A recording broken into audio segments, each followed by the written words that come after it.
welcome back to Ellie's channel. Hope everyone is having a blessed day. Happy holidays. I didn't get to come on here yesterday like I wanted to. I was so busy throughout the day. But I'm here now. This would be, I believe, part 10 or part 11 of The Forgotten Wife. Just a quick recap of last video though, which we talked about. I believe it was Todd is right now, he's kidnapped from one of his ex-wife's ex-husband that actually took him to basically retaliate from his wife cheating on him with, I guess, Todd, and Todd cheating. It all has to do with cheating, lies, and all of that. So right now, who's in on all of this is actually, as I mentioned, Todd's ex-wife's last, I guess, husband. Where we thought it was Octavia, it turned out to not be her because she's dead. And yeah, a lot of crazy stuff. So we're gonna take it up from there. Right now, we're on Riley right now. So we're gonna start from there, which reads, I feel a hand on my face, so I jump up. Riley, it's me. Ray, what the hell? You had us worried. Who is us?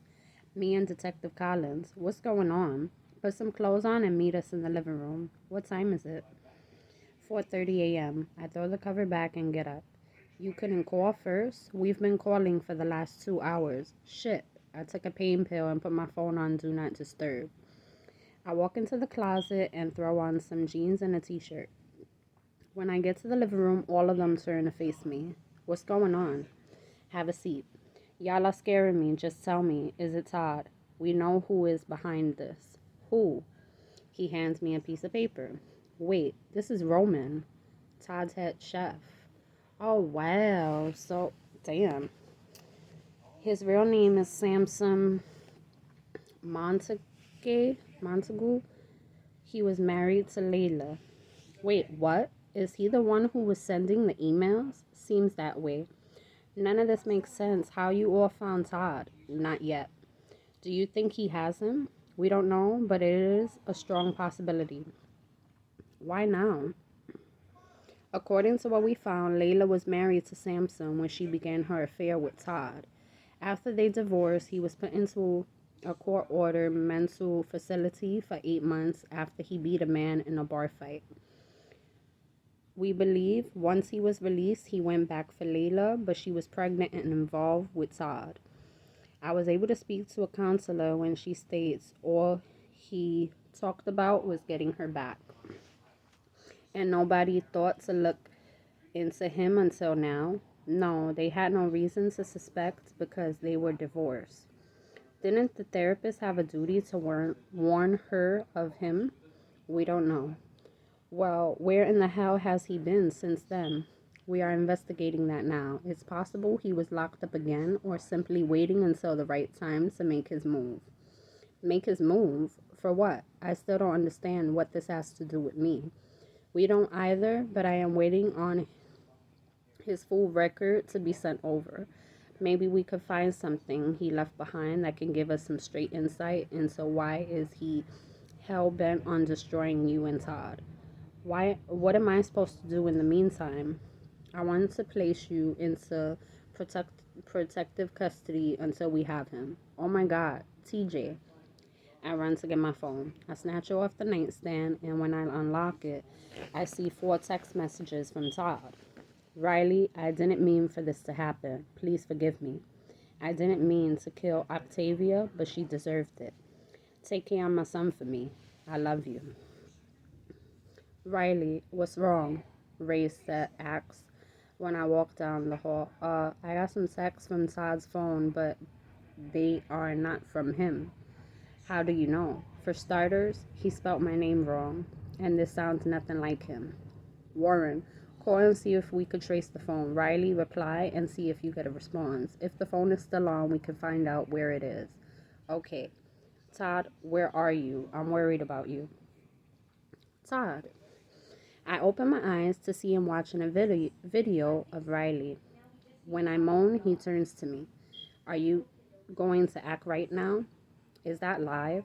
Nah, I never got the chance to install cameras at her condo. I have been there though. Were you the one who sent those photos? Yes. They were some great shots too. I thought the pictures would make you go home, but when you laughed about it that day at the restaurant, I knew it was time to make you pay. I mean, you got pictures of your wife screwing another man and you still didn't do anything to save your marriage. My marriage is none of your business. If I wanted to screw every woman on the planet, it's my right, and killing me isn't going to change that or bring Layla back.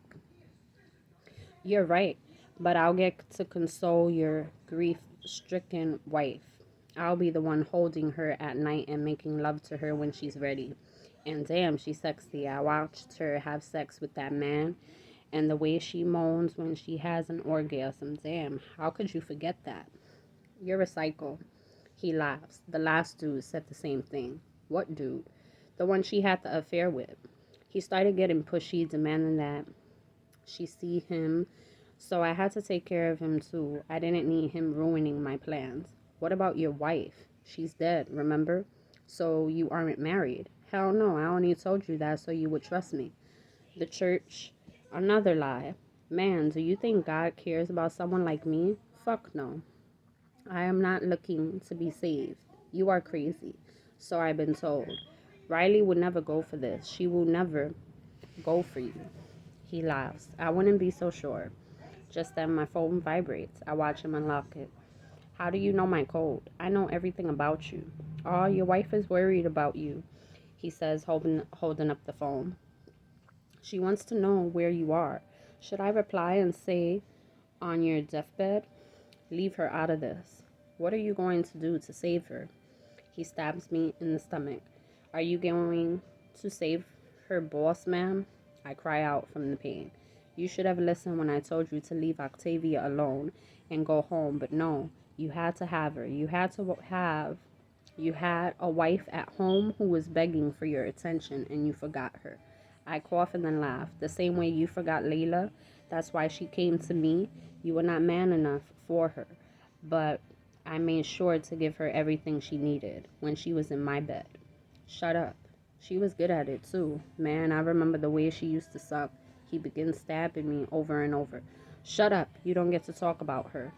I spit blood onto his shirt. I'll never let you have my family. Good thing I won't need your permission. Fuck you, you crazy bastard. I hope you burn in hell. I probably will, but not before you. Don't worry. I am going to put you out of your misery, and I can promise it will hurt. He walks behind me and pulls my head back. Save me a spot in hell, he whispers in my ear before slowly dragging the knife over my throat. Wow. Riley, he responded. It says you don't have to worry about me anymore. I look up at Collins, who is looking at Warren. Got it. The phone is pinging at a house on Maple Valley Cove. Riley, I'm going to have an officer take you and your sister to the station. At least you will be safe there. What about my son? I'll send a car to get him and the nanny and bring them to you. I turn to walk into the bedroom, but then I stop. No. No, what do you mean? I am tired of being scared. What's to say he hasn't killed Todd already? No, I am not leaving. Riley, don't be silly. There is a maniac on the loose who has attacked you once. Even more reason not to run. I say we get him to come to us. Hold on. I am not willing to jeopardize your life. He could already be headed here. Or he's not. Riley, this is a bad idea. Think about TJ. I am thinking about him. Ray, if this man gets away, I will never feel safe again. I think you are making a big mistake. I understand and I value your opinion, but what if this was your life? Would you want to have to look over your shoulder for the rest of it? Riley, we can get him. You might, but it's a crapshoot. Right now, he is texting with me, and he doesn't know I have figured out it's not Todd. All I have to do is tell him to come here. When he shows up, you grab him. It sounds easy, but there is always a 50-50 chance something could go wrong. I'm willing to take that chance. So I am going to go and put on some tennis shoes. Detective Warren, make a call for my baby to be picked up. Detective Collins, set up whatever needs to be, and Ray, go home. I don't even give them chance to respond before I turn and go back to my bedroom. Sitting on the end of the bed, I let out a heavy sigh and say a quick prayer to God and open my phone to text Roman. Todd, I am worried about you. Come here and let's talk. We can figure this out. I lay the phone down and go into the closet to put on shoes. I come out, still no response. I text again. Todd, baby, please, you are scaring me. While I wait, I call Maribel. After a few rings, she answers. Riley, what's wrong? Miss Riley, what's wrong?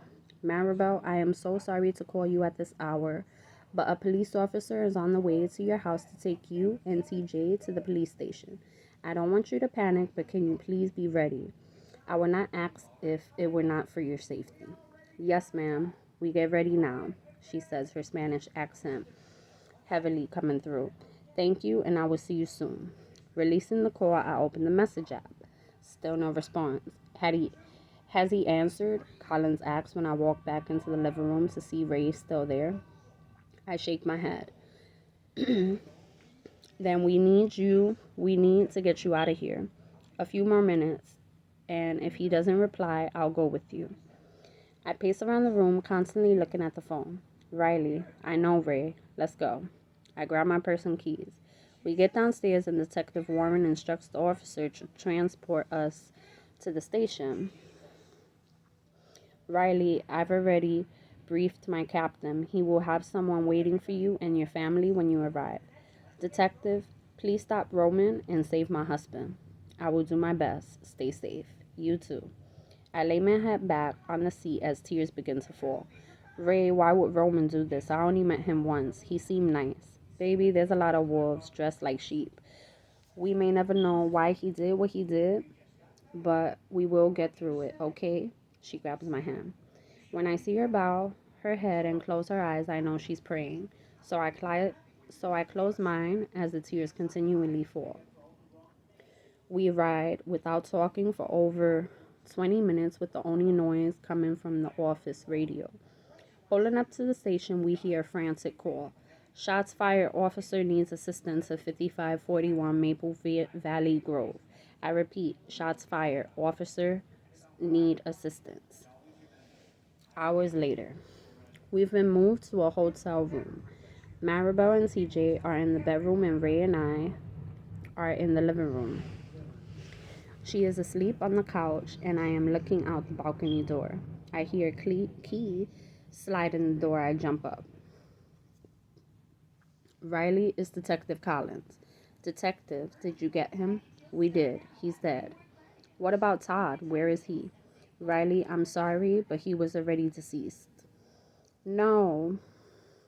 Wow. Reagan, 2 days later. Riley, you don't have to do this.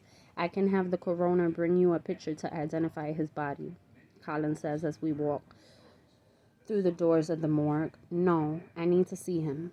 Sister, are you sure? I ask, rubbing her back as she grips my husband, Nathan's arm. Yes, I'm sure. Please stop asking me that. Have a seat and I will let Dr. Chancer know we are here. She sits and her leg is shaking so fast. I place my hand on top of it to stop. She closes her eyes and takes in a deep breath as tears fall. Lord, give me strength now. We both know you are able, and at this moment we need you like never before. Please, oh God, we need strength. Amen, I pray. I look at her and smile. Riley, we are ready. We walk into the cold gray room. The medical examiner is standing on the opposite side of the table. Detective Collins is holding the door open. Miss Patrick, I am going to pull the sheet down just below your husband's chin. I need you to prepare yourself. Are you ready? She is staring at the sheet. You ready? I ask, touching the small of her back. She jumps. Yeah, she whispers, wiping her face. When he pulls the sheet back, Riley lets out a scream that could rattle glass. What did he do to you? She cries, rubbing his face. Oh my God, why did this happen? Miss Patrick, is this your husband? Dr. Chancer asks. She shakes her head. Yes, It's him. It's my husband. She stands there for a moment, for another few minutes. Nathan touches her arm and she steps back. When he sees her swaying, he reaches for her and she passes out. Riley. I open the door to Detective Collins and Warren. Riley, how are you holding up? To be honest, I don't know. These last few days have been a blur, I say, walking them into the living room. Can I get you something to drink? No thanks. Have a seat. No one says anything for a few minutes. The coroner finally released Todd's body to the funeral home you selected. I know, they called this morning. Detectives, did you all find out why Roman Sampson, or whatever his name, did this? Colin looks at Warren. What? We received this last night from the South Carolina Parole Commission. He hands me a huge folder. Apparently, Sampson was serving time in prison up until a year ago for vehicular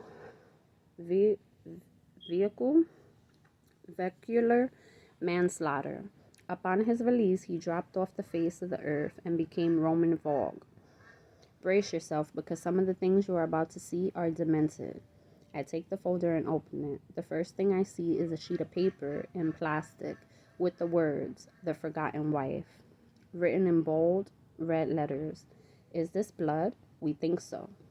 I flip to another page, and it's newspaper clippings about the attack on Layla and her obituary. In all of them, her face is scratched out. Nobody found this strange.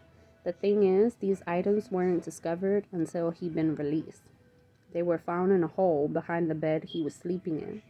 Once they were located, officials turned them over to the parole commission, but nothing was ever done because Sampson Montague dropped off the face of the earth. So they washed their hands of it instead of trying to find him. It looks that way. I shake my head and continue to flip to see pages of handwritten notes on Todd. Pictures of Todd when he opened the restaurant, pictures of us together from my Facebook page, among other things. There is a journal. I flip it open. I don't even know what day it is, but one thing for sure, it's one day closer to my release.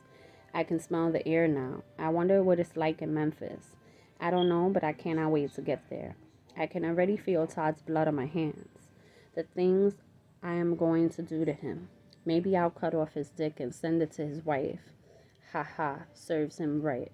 Wow, the entire journal is like that. Where did you get all of this? The pictures and newspaper clippings. From a pen pal he met while in prison. We spoken to her. A woman? Did she have anything to do with this? No. She is an older woman who is confined to her home. She gets thrills from writing to men in prison, and once he was released, she moved on to someone else. Okay, so he was out for revenge because he blamed Todd for taking Layla. Where does Grant Nelson fit in? Warren speaks. Grant and Monica shared a sexual relationship. From this sparked the discussion of trading murders. When Montague held up his end of the bargain, Grant felt he had too much to lose if he didn't go through with it. We believe he never had intentions of having you killed, but he needed Grant's hands to be dirty, along with his. With Grant attacking you, they each had something over the other. After the attack, we surmise Grant felt guilty and left the video before killing himself. All this over one woman? Layla wasn't just any woman to him. She was his soulmate. She was the one who grounded him and the only one who, in his words, loved every part of him. After seeing her with Todd, changed something within him. Did he kill her? Collins shakes his head yes. We also found evidence he'd been watching you. Watching me. He had cameras in your house, office, and car. Oh my God. There's more. Do I even want to hear it? You will find out once you see the coroner's report, and I don't want it to surprise you. Todd's throat was cut, but he didn't immediately die. Instead, he was tortured and castrated. He used his blood to write this on the wall. He hands me a picture. Thou shalt never forget his wife. What does this mean? I don't know. I guess it was a final dig at Todd. What about phones, videos, or a computer? Did he leave anything else behind? No. He destroyed the magnetic strips on all the hard drives and destroyed everything else. We were hoping to recover something. Anything, but we couldn't. All of this over a forgotten wife. It seems that way. Anyway, we will get out of your hair. I know times are hard right now, but they will get better. Detectives, thank you all. Thank you for all your hard work. You will never know how much this means to me. Wow. So we're actually getting close to the end. So yeah, we're actually just getting close to the end. So I'm gonna stop right here for now. We're at 94% in on the book, and we'll take it up from Graveside Services in my next video, either later today. I probably won't be able to do it tomorrow. I got a lot of stuff to do. I'm gonna be cooking, and I'm gonna be up in the morning getting things ready, the food and all of that. So please don't forget to like, share, and subscribe. Comment down below. And I hope you guys are enjoying this book as we're coming close to an end. And I'll see you guys later. Bye.